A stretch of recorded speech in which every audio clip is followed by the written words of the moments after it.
Salut tout le monde, dans cette vidéo je vais vous présenter quelques tips pour réussir vos examens. Avant de commencer la vidéo, je vais remercier 6 personnes qui ont commenté cette vidéo en premier. Et c'est parti pour la suite de la vidéo. Donc on va commencer avec le premier chapitre qui est s'organiser. Alors, j'ai mon petit cahier ici avec tout ce que je dois vous expliquer. Et en premier, je vous conseillerais de vous prendre à l'avance. Ça sert à rien de venir la veille de l'examen et de commencer à relire tout son cours hyper rapidement. Franchement, tu vas rien apprendre du tout. Donc prends-toi à l'avance. Je sais que ça peut être compliqué, que les profs mettent souvent beaucoup de choses jusqu'au dernier moment, mais je dirais de se mettre plus ou moins 2 semaines, 3 semaines à l'avance, c'est faisable. Mais encore 1 semaine à l'avance, c'est faisable, mais grand max. Un jour avant, impossible. Pense à avoir tes cours en ordre, donc il faut rester consistant toute l'année. Tu peux pas laisser un chapitre de ton cours vide et puis quand les examens approchent, commencer à tout remettre en ordre. Bien sûr, il peut y avoir des petites parties où tu étais distraite ou je ne sais quoi et que tu dois remettre en ordre, mais plusieurs chapitres entiers, ça va pas faire. Vraiment, sois consistante pendant les cours pour ne pas avoir trop de boulot à faire juste avant les examens. Ensuite, je te conseille d'avoir un groupe d'amis, soit sur TikTok, Instagram ou même WhatsApp, parce que je sais que beaucoup d'entre vous n'ont pas le droit d'avoir les réseaux sociaux autres que YouTube. Ben, faites des groupes par classe ou juste entre vous, entre votre groupe d'amis, pour vous entraider. Donc si vous étudiez et que vous avez des questions, vous pouvez les poser sur ce groupe, etc. Ça aide beaucoup en fait l'entraide, et ton ami peut même se poser une question que en fait t'avais pas pensé à cette question, mais tu sais pas non plus. Et donc vous pouvez chercher ensemble pour trouver des meilleures solutions. Vraiment, moi je vous conseille de faire le groupe sur WhatsApp, parce que sur Instagram, après c'est très facile de décaler vers les réels et commencer à scroller pendant 1h30. Donc moi je vous conseillerais vraiment de faire ce groupe sur WhatsApp ou sur d'autres applications, je ne sais pas, mais qui n'ont pas d'autres options comme regarder des stories, regarder des vidéos, regarder des photos, parce que sinon tu es prêt pour partir dans une spirale de binge watching, vraiment ça sert à rien.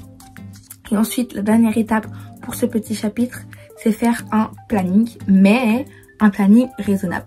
Parce que on aime trop faire des plannings où ouais, je me réveille à 7h, à 7h30 je fais ci, à 7h30 je fais ça, nanana. Mais il faut penser que tu vas manger, au moment où tu seras fatigué, tu seras allé aux toilettes, au moment où tu devras te laver, etc. Prendre du temps pour t'habiller. Donc faire un planning avec des pauses, etc.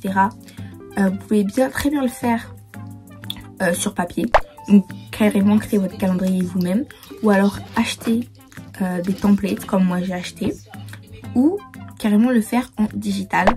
Je vous mets une application ici qui s'appelle Planning sur iOS. Désolée, je n'ai pas d'application sur Android vu que je n'ai pas d'appareil Android, mais il doit sûrement en avoir plein. Et vraiment je la trouve super pratique parce que elle est simple, il n'y a pas de pub, elle est épurée et franchement hyper intuitive d'utilisation. Donc je vous conseille de l'utiliser et on va passer au second chapitre. Au deuxième chapitre, on va parler de étudier. Bon, c'est ce qui paraît le plus logique, mais il y a étudier et étudier.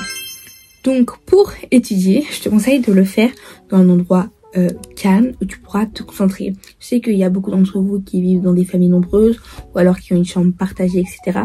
Ben, c'est pas un souci. Il y a beaucoup d'écoles qui ont des bibliothèques. Donc au lieu de rentrer chez toi en sachant que tu pourras pas te concentrer, tu peux rester à la bibliothèque après les cours, vu que tu t'es pris 1 semaine en avance, comme on a dit dans le chapitre 1, 1 ou 2 semaines. Hein. Ou alors il y a tout simplement des bibliothèques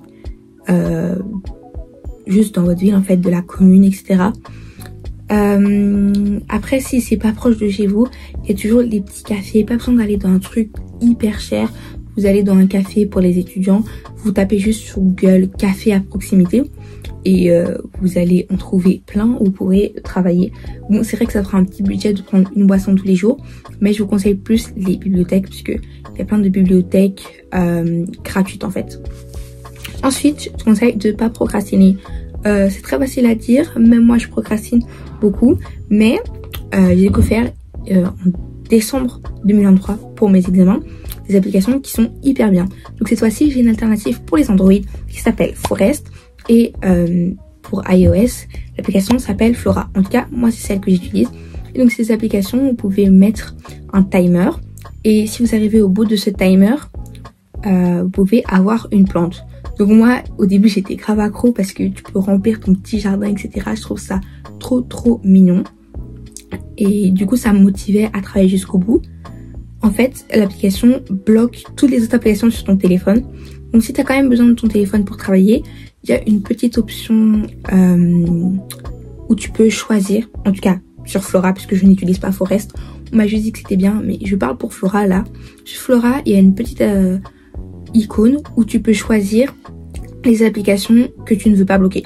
Moi par exemple, je n'ai pas bloqué Safari parce que je dois aller sur le site de mon école pour regarder des correctifs ou des devoirs, etc. Je n'ai pas bloqué Spotify parce que parfois j'aime bien écouter de la musique en travaillant. Enfin, les applications qui ne vont pas me faire procrastiner.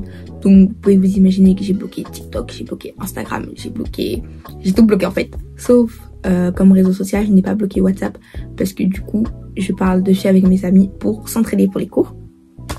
Troisième point du chapitre 2, c'est de ne pas juste relire ton cours. Tu ne peux pas étudier pour un examen en ayant juste relu, surtout pour des cours un peu plus scientifiques comme chimie, maths, qu'est-ce qu'il y a encore, physique. Tu ne peux pas, ça ne va pas marcher. Je vous conseille de refaire tous les exercices que vous avez fait en classe, ainsi que de refaire aussi les exercices de temps d'interro. Je dis refaire, ce n'est pas en regardant les réponses. Donc tu notes la consigne et puis tu la fais. Bien sûr, si tu ne sais plus comment tu fais, tu regardes le correctif et pas juste les refaire une fois. Tu les refais jusqu'à ce que tu arrives à le faire toute seule en fait, sans regarder le correctif. Bon, tu vas pas refaire le même exercice 3 fois d'affilée parce qu'au bout d'un moment, tu vas connaître les réponses par cœur. Donc tu fais par exemple l'exercice A, puis l'exercice B, puis l'exercice C, puis après tu reviens au A, puis tu reviens au C, puis tu reviens au B. Enfin, t'as compris le principe, il faut alterner. Si tu n'arrives vraiment pas à le faire, tu peux toujours essayer de contacter ton prof. Si ton prof ne répond pas, on est au 21e siècle, on a les réseaux sociaux, ça ne sert pas juste à procrastiner. Tu peux regarder des vidéos sur YouTube, il y a plein de profs, dont le prof le plus connu pour mathématiques, Yvan Manka, mais il y a pour toutes les matières. Ces professeurs m'ont sauvé. Et aussi, si tu as plus assez d'exercices en ligne, parce que ils peuvent aider, mais moi j'aime moins, car chaque prof est un peu différent. Donc je préfère refaire les interros, les exercices du cours. Souvent les profs pour les examens, ils donnent aussi des petits dossiers de révision avec un récapitulatif de tous les exercices. Mais si tes professeurs ne font pas ça, je te donne les techniques qui marchent tout aussi bien. Et quatrièmement, du coup, te poser des questions comme j'ai dit tout à l'heure. Tu peux envoyer des messages à ton groupe d'amis. Après, je sais qu'il existe aussi des sites où les élèves peuvent poser des questions et des gens répondent. Mais si tu as besoin d'une réponse dans 1 heure, je sais pas vraiment si les gens sont actifs dessus. Si vous avez déjà utilisé ce genre de site, n'hésitez pas à me le dire en commentaire. Et c'est ainsi que va se conclure le chapitre E2. Et on passe au chapitre 3. Je vous conseille de prendre soin de vous. Donc, ce sera le chapitre Self-Care. Donc, je sais qu'il y a beaucoup de gens qui disent ça, que ça peut paraître un peu bateau, mais c'est vraiment important, surtout pendant une période d'examen. Donc, déjà, je vous conseille de dormir assez. Donc, on conseille normalement 8 heures, mais je sais que c'est pas toujours faisable, car ça dépend de votre rythme. Si vous vous sentez bien en pleine forme avec 6h30 de sommeil, 7h30 de sommeil, prenez ces heures-là. Pendant l'examen, je préfère dormir 7h, 7h30. Mais bon, je sais que c'est pas toujours possible, mais si tu t'organises bien avec toutes les méthodes que je t'ai dit juste au-dessus, ça sera très facile. Ensuite, je conseille de boire beaucoup d'eau. Ça aide à la concentration, à ce qui paraît.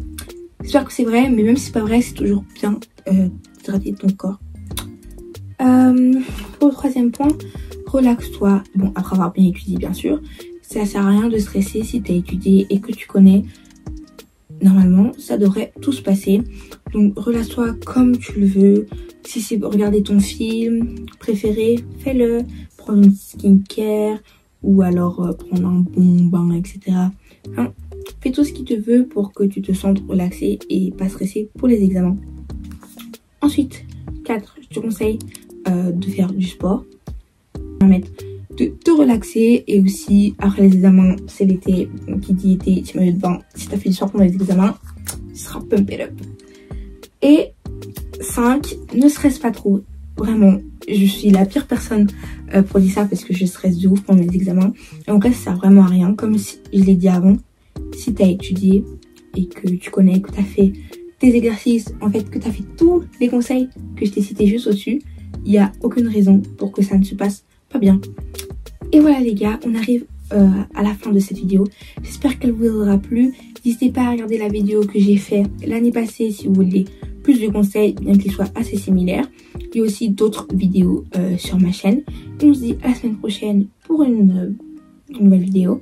Et je vous souhaite à tous bonne chance avec vos examens. Bye!